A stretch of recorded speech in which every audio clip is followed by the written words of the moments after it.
10,000 নহয়, তাতকৈ বেছিয়ে। আজি আমাৰ লোৱাৰ primary, upper primary, post graduate teacher আৰু গ্ৰেজুৱেট টিচাৰ এই চাৰিওটা পৰ্যায়ত শিক্ষক নিযুক্তিৰ বিজ্ঞাপন প্ৰকাশ পাইছে।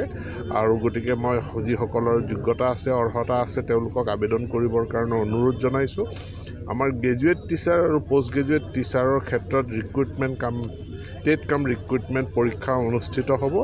আৰু যিসকলে ইতিমধ্যে টেট পাছ কৰিছে, তেওঁলোকৰ DLED আছে, তেওঁলোকে আবেদন কৰিব পাৰিব LP টিচাৰ, UP টিচাৰৰ ক্ষেত্ৰত। ইয়াত বিধিসন্মতভাৱে সম্পূৰ্ণ নিকাভাৱে মেধাৰ ভিত্তিত বাছনি হ'ব আৰু সেইমতে নিযুক্তি হ'ব। গোটেইখিনি ৰেগুলাৰ পোষ্ট, কোনো কণ্টেক্সুৱেল পোষ্টৰ এডভাৰ্টাইজমেণ্ট হোৱা নাই।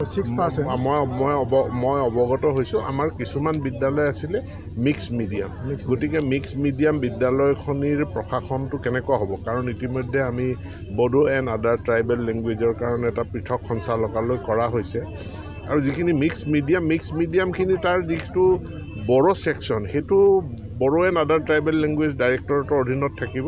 আৰু অন্য যিটো অসমীয়া মিডিয়াম, সেইটো আমাৰ নৰ্মেল সঞ্চালকালয়ৰ অধীনতে থাকিব। চিন্তা কৰিবলগীয়া একো প্ৰভাৱ নপৰে, কাৰণ দুয়োটা শাখাৰে শিক্ষক বেলেগ বেলেগ, এজন শিক্ষকে নপঢ়ায়। আমি গোটেইটোৰ এটা খুব সোনকালে ইয়াৰ পৰা ঘূৰি গৈ এক বৈঠক অনুষ্ঠিত কৰি সমাধান কৰিম। শিমলুগুৰি ৰাইজে একো চিন্তা কৰিব নালাগে। সমগ্ৰ অসমতে ক'ৰবাত বাতৰি আহিছে, ক'ৰবাত বাতৰি অহা নাই, কিন্তু আমি কৈছোঁ এটা নিয়ম শৃংখলাৰ মাজেদি শিক্ষা বিভাগটো পৰিচালনা হ'ব লাগে। গতিকে বিদ্যালয়সমূহৰ কাৰণে এখন স্কুল ৰুল বুক প্ৰস্তুত কৰা হৈছে, মানে বিধি পুস্তক। আৰু সেই বিধি পুস্তকতে সকলোখিনি কথা আছে।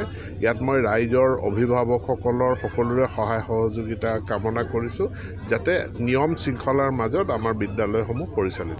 সকলোৱে আপুনি কওক যে আপোনাৰ ল'ৰা ছোৱালী যদি বিদ্যালয়ত পঢ়ে, সময়মতে শিক্ষক বিদ্যালয়লৈ অহাটো আপুনি বিচাৰে নে নিবিচাৰে? কোনো অভিভাৱকেইটো নিবিচাৰোঁ বুলি ক'ব নোৱাৰে। গতিকে সময়ত ছাত্ৰ ছাত্ৰীও আহিব লাগে, শিক্ষক আহিব লাগে, আৰু যিসকল অন্যান্য ষ্টাফ আছে তেওঁলোকো সময়মতে বিদ্যালয়লৈ অহাটো বাঞ্ছনীয়।